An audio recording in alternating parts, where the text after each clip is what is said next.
Success Management Best Practices for Creating Value from Data, Analytics, and Research. My name is Jen McClain-Rogan. I'm the VP of Client Success at Tritons, and I'll be kicking off the presentation today.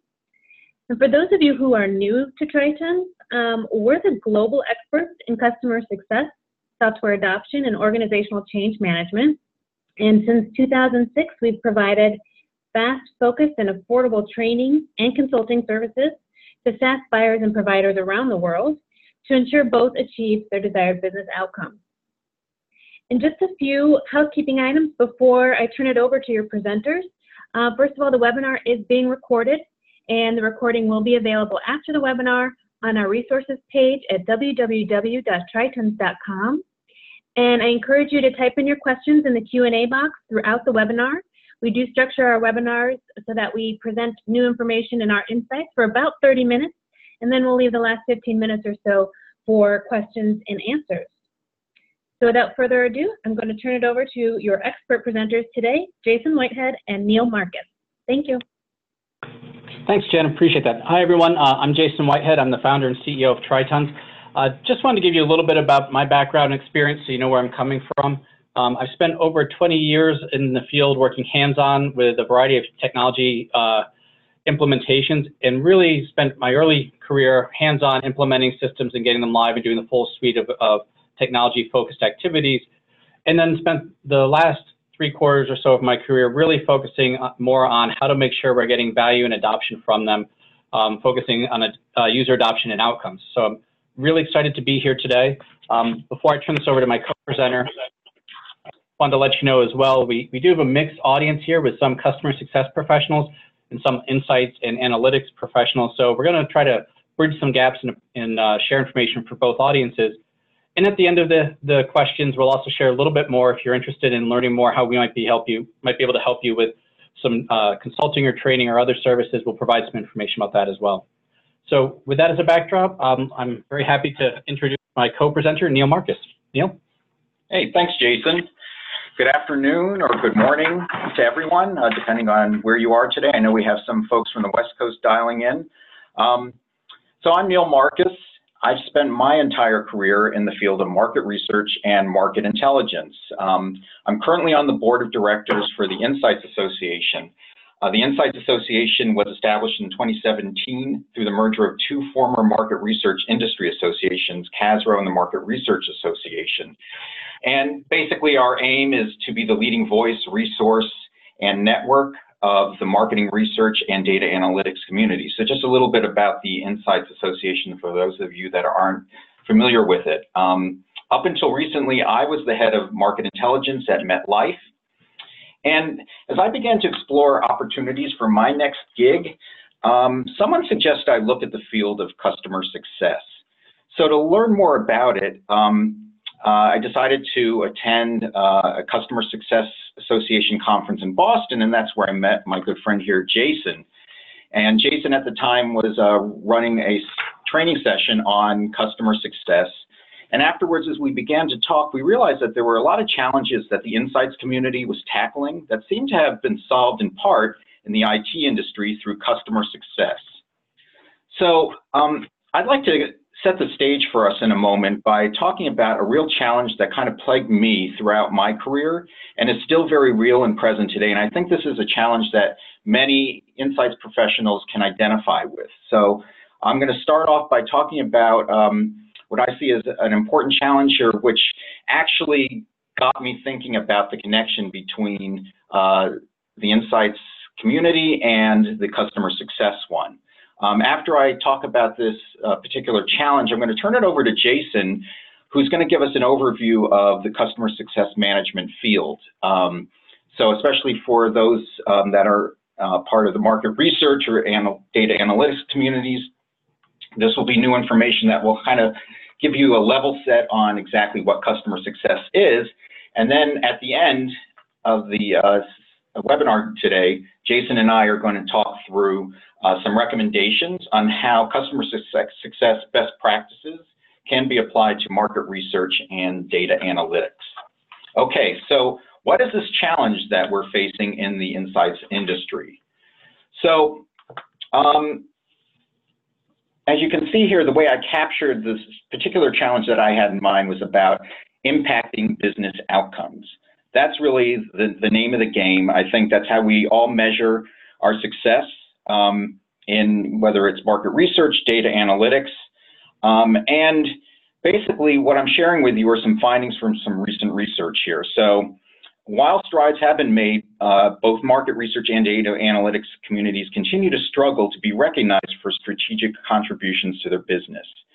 So according to a 2016 Boston Consulting Group study, only 20% of business leaders see the market research functions as strategic insight partners or a source of competitive advantage. Now, the good news is this is up from 2009, where it was only 10%, but we're still at a very low percentage here. And I know that I and many of my colleagues in the market research industry were not thrilled with this result. Similarly, in a recent Duke University study, marketers report that the effect of analytics on company-wide performance remains modest, showing little increase over the last 5 years. So some real challenges here. You know, while we're looking to have that impact, I don't think in many ways we've achieved our goal of being recognized as strategic partners that are contributing to positive business outcomes.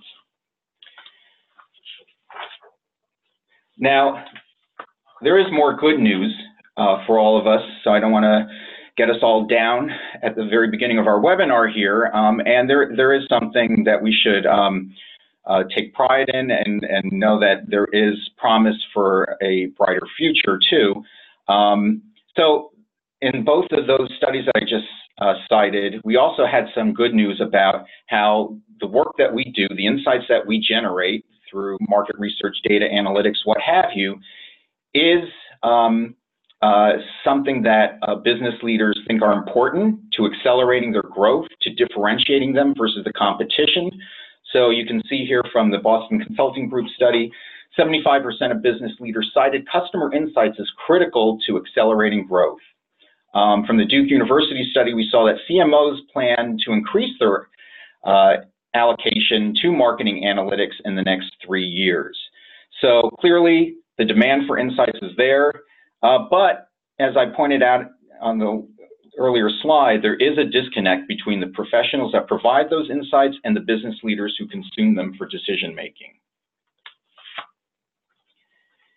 Now, I really like this quote from the BCG study that I wanted to share with you. I think this sums it up rather well. The irony is that insights practitioners have developed expertise in developing or delivering insights and advocating for external customers, yet often struggle with how to understand and how to engage their own customers in activating insights.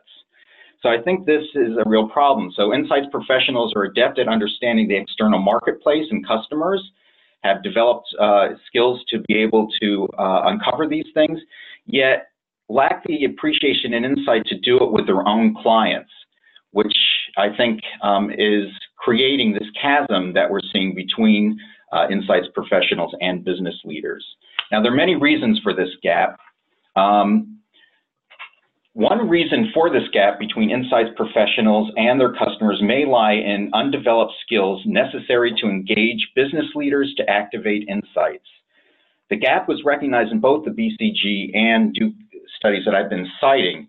So these are quotes from those studies. And as you can see here, they're both citing where we have the technical skills in both professions, perhaps, but not the softer skills needed to engage business leaders and help them activate our insights. So this is where the gap may lie in the softer skills, if you will, of being able to engage, consult, and help partners activate and take action on the insights that we're providing them to make good decisions. So the question really for us today is, how do we close that gap and better connect with businesses? This is key to our success and our future. So this is where customer success comes in for me, and hopefully you all will appreciate where I'm coming from after we begin to share with you what customer success is about. But I did want to at least share with you this one quote that I came across that I thought really described what customer success seeks to do very well. And it's the critical juncture between product, services, whatever you may be providing, and client happiness. So this is where we close that gap. So with that said, I'm going to turn it over to Jason now to give you some more background on the field of customer success. Great. Thanks, Neil. Appreciate it. So I know we have sort of a mixed audience here between insights and CS professionals. So I'm going to try and take a step back and create some high-level context around what is customer success and where it came from and why it's relevant and moving forward. You know, a lot of times customer success really did begin in the realm of the subscription software model. So, you know, think of Salesforce and other organizations, though it is reported it started even before that. But, you know, even back 15, 20 years ago, the traditional software model was large upfront license fees. The software vendor got paid up front and got most of their revenue there, and they got some follow-on revenue down the road for support and things like that.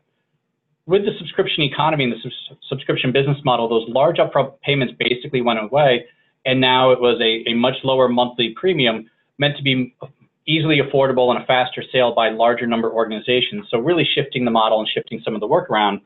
And the problem is that traditional subscription business model on its own doesn't work, and it took a few years for that to become obvious. What people typically found is that they could get that initial sale, but they would lose on renewal. And part of the reason for that is, you know, customers would see the potential value of a software. They'd see the demos, they'd see what could happen and the potential it would bring. But when they got it into their organization, for some reason, they were unable to get those outcomes that they expected. And as we say, you know, the initial buying decision is based on hope, the renewal decision is based on experience. And what customers found is that the challenges to getting business value from software were not specific to the features and functions of that software. The challenge was how they were able to get their people to use it in their environment, in their organization, to create new and meaningful business value. And that many software buyers just didn't have the skills and approach, and still don't, to get there. And basically, if a customer is not getting business value, they're just not going to renew. So now what happens is the software vendors realized we're losing a ton of money on the back end. We need to do something about this. And there's a lot of talk in the customer success community about mitigating churn and, you know, retention rates and all this good stuff. But ultimately, it comes down to the financial decision of software vendors realized if they didn't do something, that their business model was broken and they couldn't afford to keep going. They couldn't afford to grow. So what did we need to do? And the problem is focus on how we service our customers post-sale to make sure they're getting the value they need to renew.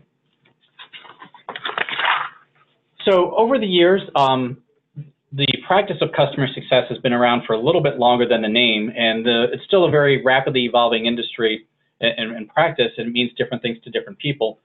But the mission, according to the Customer Success Association, is really to increase sustainable proven value for both the customers and the company. And without that, the customers won't renew, and the software vendor or others won't be able to continue their sales and expand their accounts the way that they would like. And the practice here really is vendors are trying to figure out what they need to be doing to engaging their customers differently in a manner that really focuses on the customer realizing those business value, those measurable outcomes down the road that they would not get on their own. And what are the things that need to happen? What are where the value leaks, and how can a software vendor help a customer organization fill those in? Also, a quick note that I think is important to mention is while this started in the technical community and software vendors, the field of customer success is rapidly expanding into other industries. Really, anyone who's selling on a subscription economy, subscription basis, needs to look at how they're creating value for their end users. In fact, one of our clients is a multinational media company that has online publications and print publications all over the globe, and they have a B2B practice, and they've got a customer success team to make sure that their business customers are getting the value that they need. So it really is rapidly expanding. So when we talk about engaging customers differently, what are we talking about here? What does that actually look like? What it really comes down to is a couple of things. Is stop doing what doesn't work and what's not creating value. So, you know, there's been a lot of the natural go-to point for a lot of software companies is talk about our features and our functionality, because that's what it is that people will use to create the business value. And they used to really focus on how we get it live. What they're realizing now is they need to start engaging their customers differently to focus on what are the desired business outcomes their customers need to achieve through the use of this software, through the adoption of those features and functionality, and what are the things that they need to do to get people to use those features and functions in a way that's part of their day-to-day jobs to create the value that customers need and to achieve those desired outcomes. So that's really what it's about shifting, is stopping focusing internally on the product and start focusing more on the outcomes.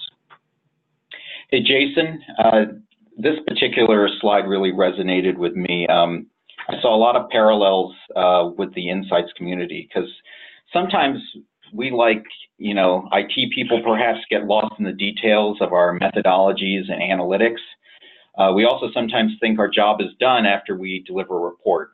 And as Jason's pointing out here, we have to start with the end in mind. What business outcomes are we looking to impact with research and analytics?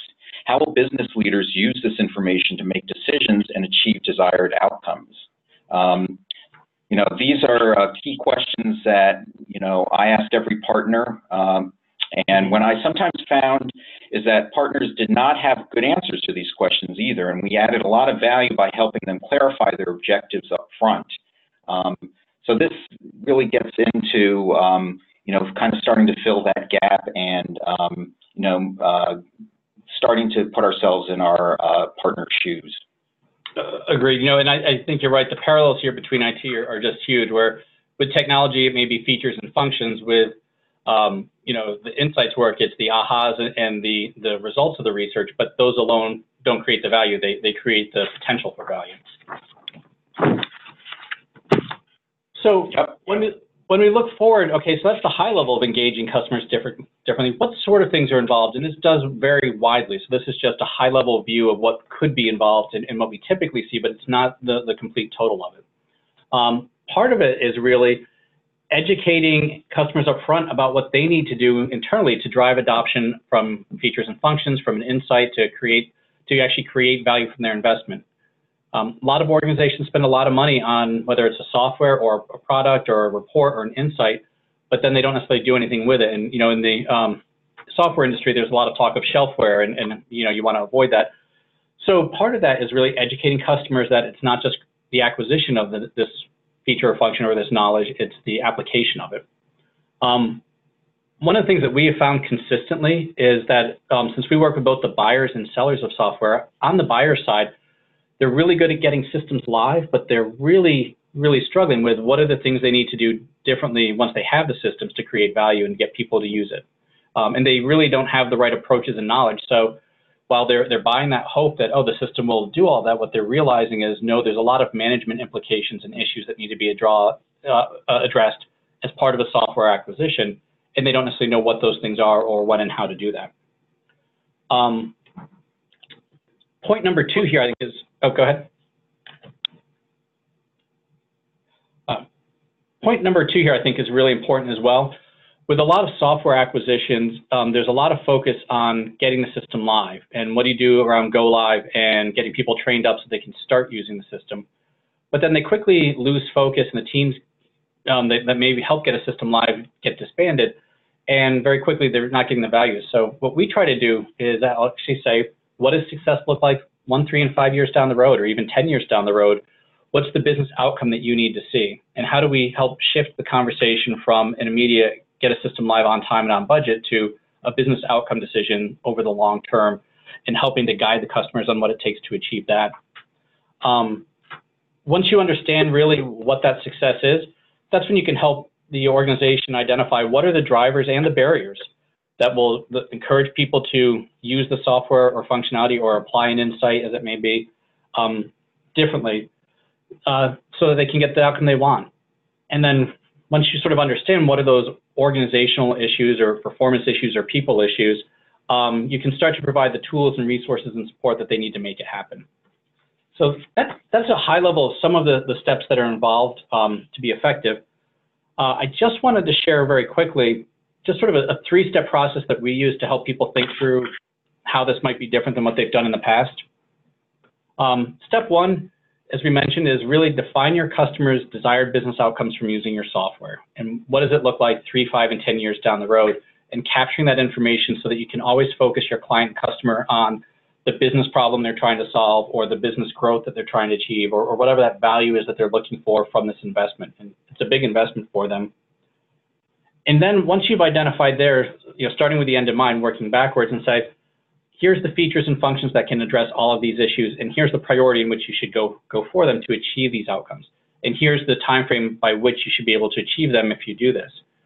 A lot of software companies do this during the initial sale, and right up front, they talk about that a little bit, but then they sort of forget about, or they stop there during the implementation, and they miss the really critical step 3, which is linking all of this back to the performance and actions and behaviors that you want your users in the organization to have to actually go out and create that value. It's amazing to us when we work hands-on with organizations that are buying implementation, how often they don't even ask people to use the system. They'll train it on it, but they won't follow up, and they won't create the action steps necessary to create that value and keep it going year over year. Through this simple process, and in our training courses and in other webinars, we've talked through ways that you can actually map this out and how to engage users and managers and executives differently around this. You create that line of sight linkage between the outcome, the software, and the adoption, so that people, one, understand the things that they need to do to create that value, but two, recognize that that value is created as a result of the feature and the function of the software or the product, or in this case, of a market research or other research. When you start to look at that process, then the next logical question becomes, well, if we're providing resources and customer success managers to help create this outcome for our businesses and our clients, what do we need in the skill? What type of person is really effective in that? And just wanted to go pretty quickly through some of these, that really what this is looking at is becoming less of a support and a resource where people view them as tech support or a trainer or something else, but becoming more strategic, more that trusted advisor, because you're focusing on what are all the issues, technical, organizational, performance, behavioral, that go to creating that business value. Trying to figure out how you collaborate differently with the customer, because it's no longer just delivering the features and functions, but guiding them through that adoption and behavior change. How do you teach them not just about the product, but about how to drive adoption within their organization? And really, with this, you need some expertise and not just change management, which in its traditional format is not fully effective, to a more holistic ongoing adoption program that really ensures you get that value year over year. And then obviously, moving from a reactive support mentality to a proactive, let's guide the client, let's make sure from day one they're set up to create this value. And really that empathy piece of understanding the clients and meeting them on a soft skill basis, which for a lot of software vendors that have been very product focused, and they bring in a lot of great technical expertise, which are absolutely essential to create the product and deliver that they need, having that client empathy to meet them where they are and address the soft skill issues that are typically missing is absolutely critical. So those are some of the qualities of a great CSM that we've seen. Yeah, and this list was validated too by a recent LinkedIn analysis of CSM, Customer Success Manager job postings. I don't know if some of you saw that, but the top 3 qualities that employers are looking for were being a trusted advisor, it's mentioned 74% of the time, being a team player, and training customers. So yeah, these are important skills, and as we'll talk about in a moment, a lot of these skills are the ones that we think we need to develop in either the market research or data analytics fields. Right. Okay, so let's talk a little bit about how we integrate these. This has been pretty fast moving, but I think the parallels here of parallel need and opportunity and shifts in approaches are starting to emerge. Let's just share some recommendations about how folks can really combine these moving forward. So I think, I'm trying to think through here. Yeah. Yeah. I'd be glad to kick us off here. Hopefully many of you can see what I began to see in terms of insights professionals benefiting from best practices in customer success. So like the SaaS companies that Jason was talking about, success is not just in meeting a deadline and making a delivery. To achieve success, we believe that, whether you're in the IT field or you're an insights professional, you need to help clients take action and adopt, in the case we're talking about here, insights to make decisions. And to do that, insights professionals need to develop new skills to achieve this goal. So Jason and I are going to take you through several recommendations that we have for insights professionals based on the best practices that we were just talking about relative to customer success management. So Jason, you want to take us through the first one? Great, thanks, Neil. So I think the first one is really focusing on client outcomes and shifting your relationship up front with the client from the very beginning to focus on those outcomes. Really helping the client to understand what are the business problems that they have and the potential sources of value that you can bring to them, and then helping guide them right up front that there's going to be actions required on the part of the client to achieve those outcomes. You can't just, there's no magic bullet. Simply delivering a software functionality or an insights report, that's not going to get you there. You need to do something differently. And this really does require a lot of business acumen and empathy, because you need to reach different client leaders in different ways depending on their organization, on their personality, and where they are. This sounds pretty simple, but this is actually one of the hardest things for customer success managers to do and to do comfortably. In fact, I was on a call early this morning with one of our global clients. We've trained them up and continue to provide our ongoing support to them. And they were even commenting that, they are trying to understand what are the right questions to ask, how do they engage the executives differently right up front to have this business conversation and to move away from feature and function discussions and from product attribute discussions. And and some of the things they came up with is, there are areas where they're not sure what to say, or if a customer answers, with X response, they're not sure where to go next. And having to walk through the tactics and techniques of building up both the process by which they can engage differently, but also their confidence and their ability to be viewed by a customer as that expert has been pretty exciting to see them do it and to grab onto it. But it's also been a lot of work, and they've done just a tremendous job. But it really is absolutely key as you start there with, we're no longer support resources, we're business folks, and let's have business conversations. Yeah, that's great. And I really appreciate your point here too about developing these softer skills does require a very deliberate effort, and we shouldn't take it for granted just because they're quote unquote softer skills, that they don't require the same kind of focus and training that you might even give to the more technical, harder skills. So I think that's a point well taken. I just wanted to add here too that, to me, this is critical too for insights professionals. We, as I said earlier, have to start with the end in mind.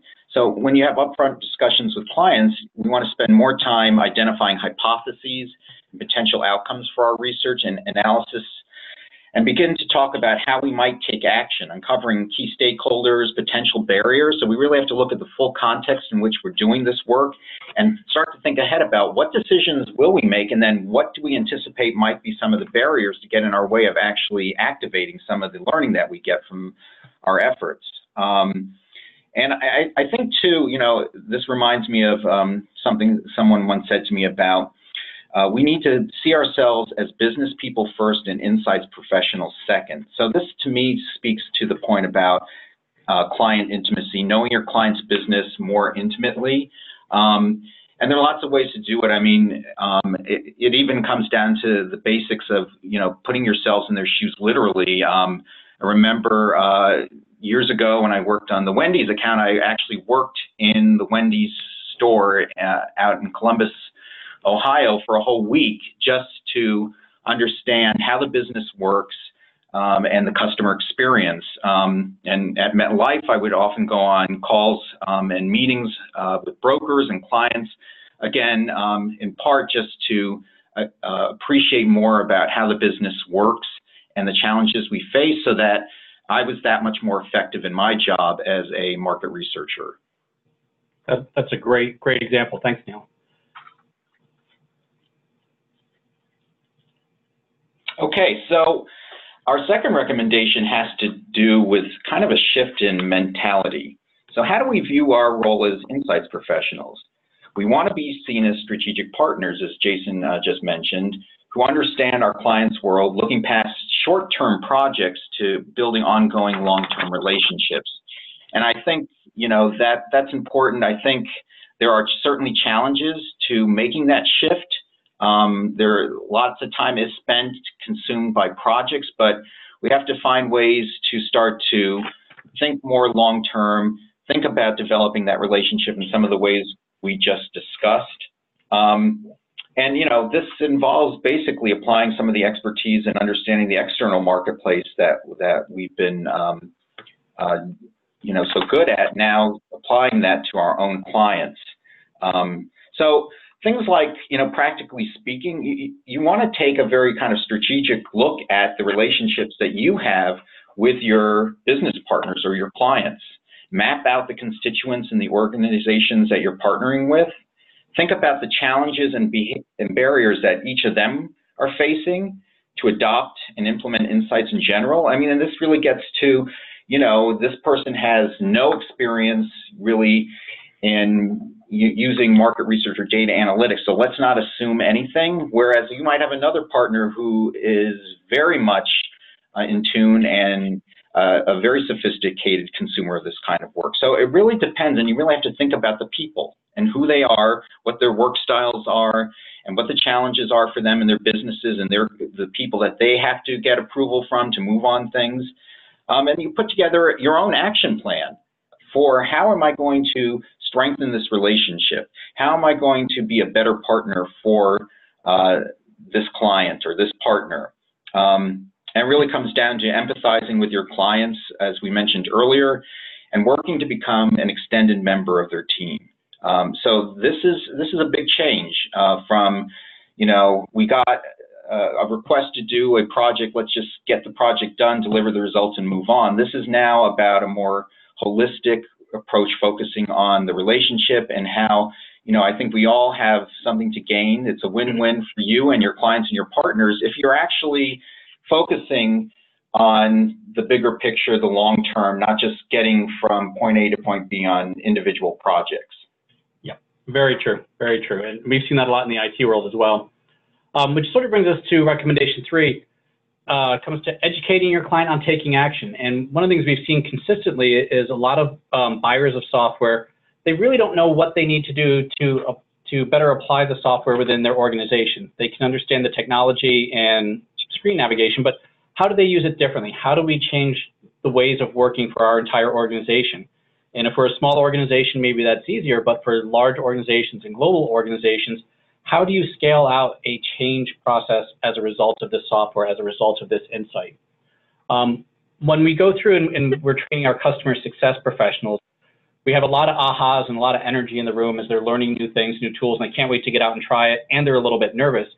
But we also have to caution them and say, you know, your perspective has now shifted quite considerably. Your clients hasn't yet. So you need to bring them along and get them educated about why you're trying to engage them differently and what's involved, so that they have that shared understanding and shared expectations. Otherwise, you're going to be trying to fight them, you know, many steps of the way, and they won't fully understand why you're doing something differently because they don't have a context for it. Similarly, what we often find is many organizations, they just don't understand, you know, change management and adoption practices and programs and what's required to drive it in their organization.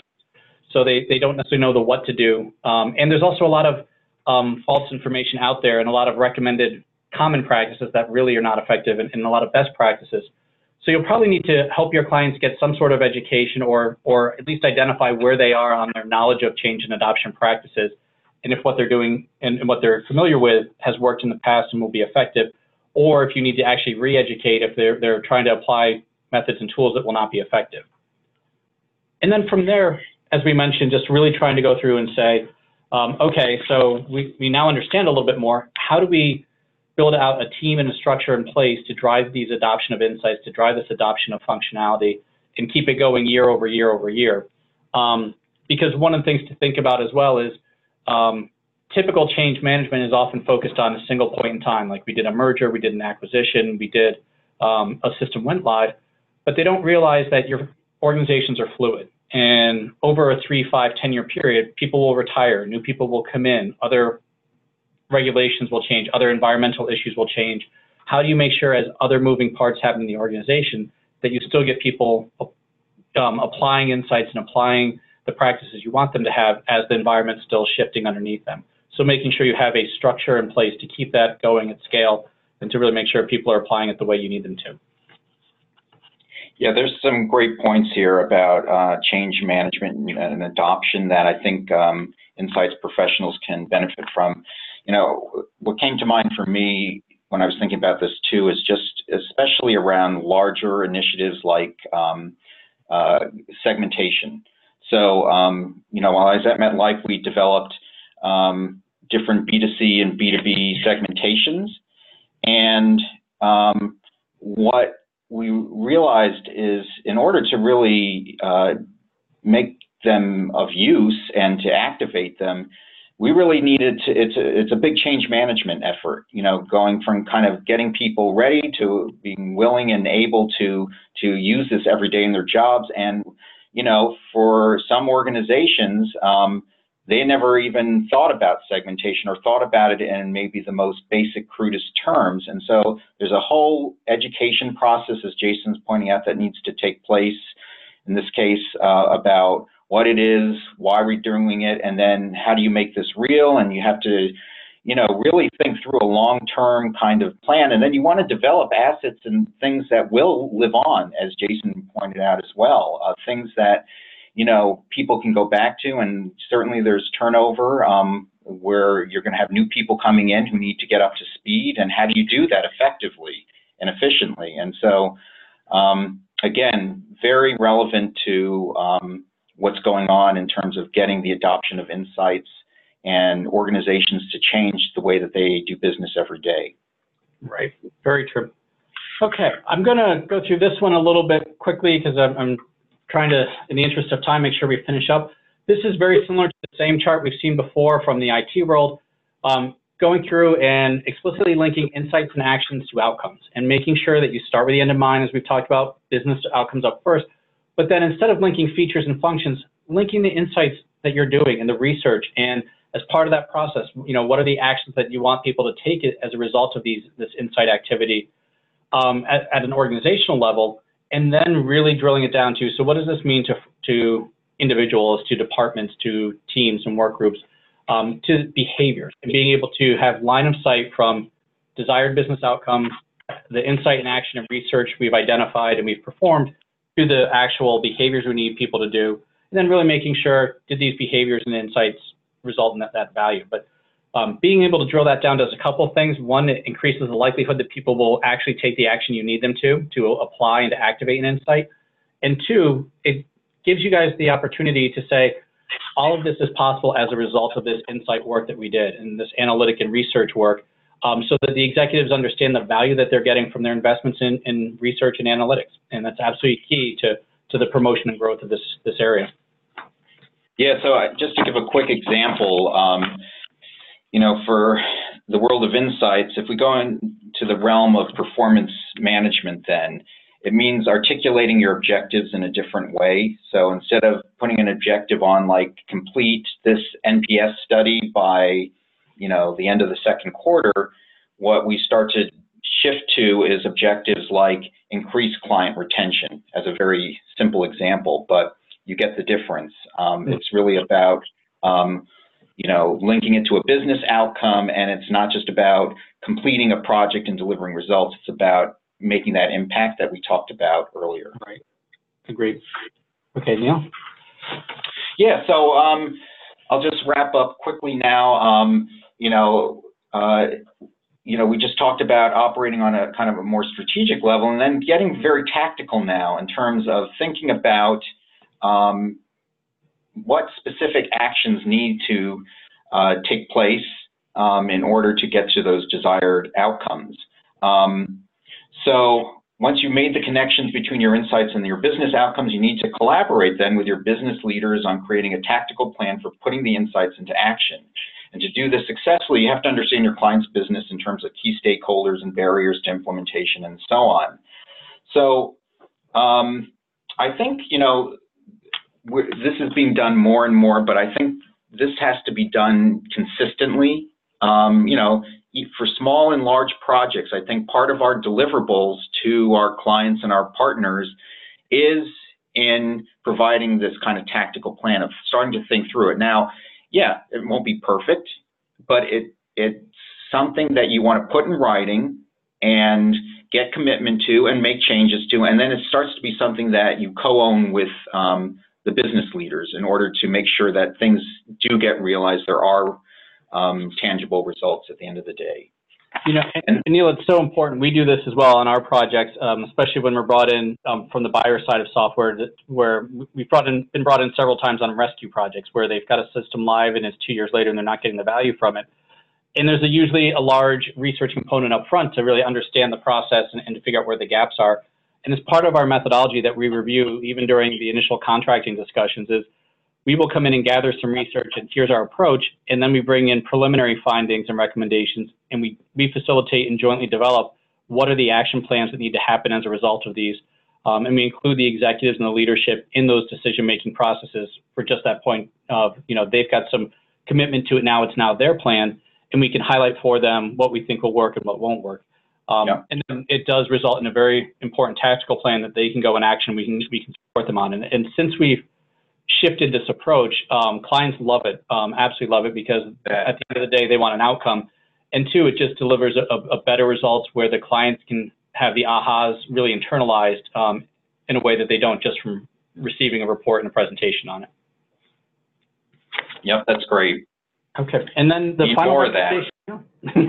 Yeah. So this last one, I started to get into it. Really, it's working the plan then. So it's not enough to get the plan in writing.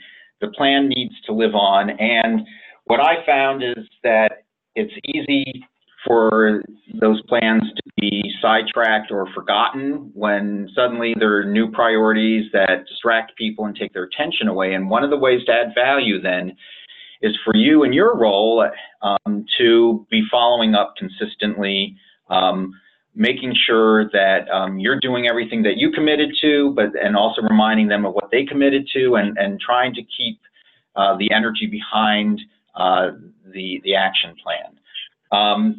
And then, there's a larger point here too, just about, keeping up with your partner or your client's emerging needs. And again, this goes back to an earlier point you made about developing the relationship, understanding who these people are, what their businesses are about, what their needs are, so that you can continue to keep your eye on what's going on in our industry, whether it's market research or data analytics, and where are there new services, new techniques that you should be familiar with that you can add to your quiver to make sure that when new business problems come up, you can attack them.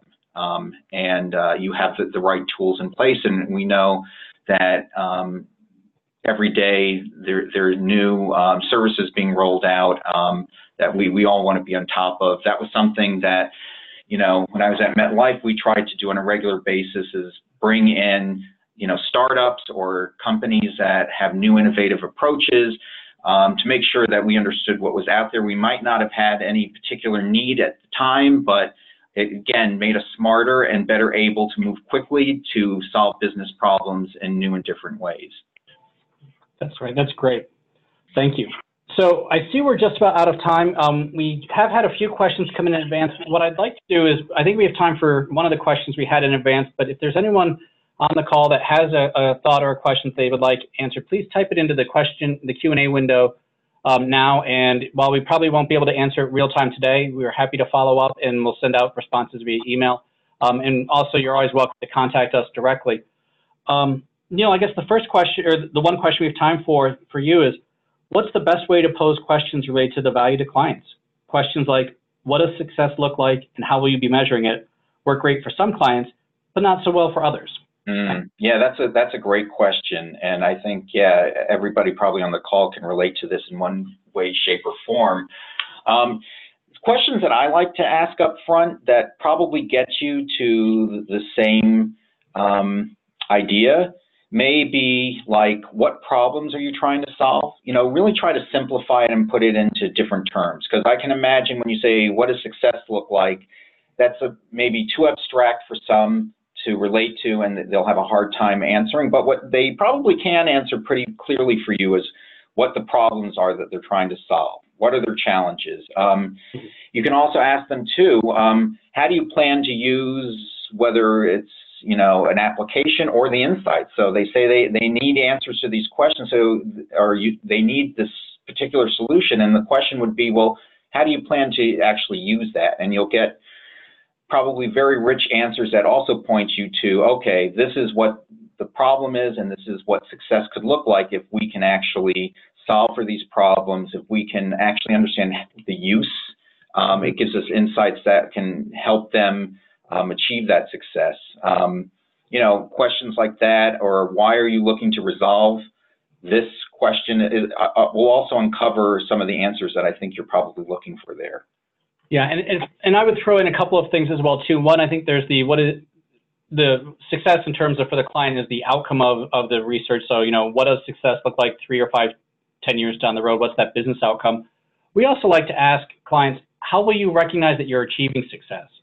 What are the markers along the way that will say, yes, we've activated this insight. Yes, we're using this feature that's getting this business value, so we know we're on the right track. Let's keep going. So I think those are some important questions. And then there's the other piece of, especially if you are a vendor, helping the customer understand, how will you recognize the value you're getting from our relationship? How is it that you will know that not just the features we've delivered in the product or the insights we've delivered, but also the services that we're giving to help you apply it and help you activate it? How will you know that's generating the outcome that you want, so that they can recognize the value that you're bringing as an individual and as an organization? We do have a blog coming out on it this week too that I encourage you if you're not signed up for our mailing list, to please do that, or to come and check out our blog later this week. We'll add some more to that. So where we are right now, I want to thank everyone for their time. I did just want to mention as well that Tritons has a variety of services and trainings available around customer success and how to apply it and how to achieve business value from that, for both customer success, but also software buyers and adoption.